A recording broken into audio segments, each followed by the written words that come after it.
কিন্তু উনি আরো টাকা নিত, কিন্তু আমাকে পরীক্ষাটা দিতে দিত। উনি পরিচয় দিয়েছে যে আমি এই কলেজের প্রভাষক, আমি তোমাকে পরীক্ষার সব ব্যবস্থা করে দেব, শুধু সময় মতো তুমি টাকাগুলো দিয়ে দিবা। আমি বলেছি ঠিক আছে। এরপর থেকে আমি কলেজে যতবার আসতেছে উনি বলে আসা লাগবে না, আমি সব ব্যবস্থা করে রেখেছি, তুমি পরীক্ষার দিন এসে শুধু পরীক্ষাটা দিবা। আমি 26 তারিখে এসে ওনার থেকে প্রবেশপত্র চেয়েছি, উনি বলেছে আমি তোমাকে পরীক্ষার দিন সকালে দিব। আমি এর মাঝে কলেজে এসে যোগাযোগ করতে চাইছি, উনি করতে দেয়নি, বলেছে যে এখানে আসা লাগবে না, আমি পরীক্ষার দিন পৌঁছে দেবো। পরীক্ষার দিন সকালে উনি আসবে না, অনেক কাহিনী করে সকালে এসে বলে তুমি পরীক্ষাটা দিতে পারবে না, আমি অ্যাডমিট কার্ড করতে পারিনি, ফর্ম ফিল আপ হয়নি তোমার।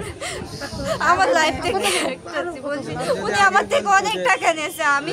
উনি তো শিক্ষক গুরুজনের মতো হয়, আমি ওনাকে বিশ্বাস করে টাকাগুলো দিয়েছি, কিন্তু উনি আরো টাকা নিত, কিন্তু আমাকে পরীক্ষাটা দিতে দিত।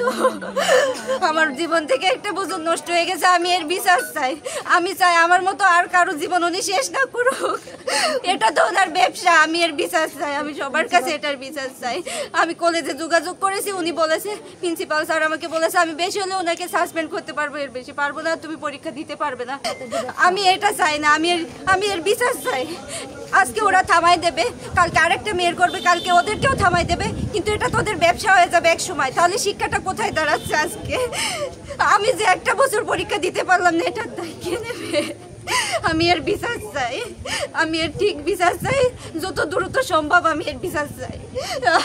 ওনার নাম নিউটন, এই কলেজের।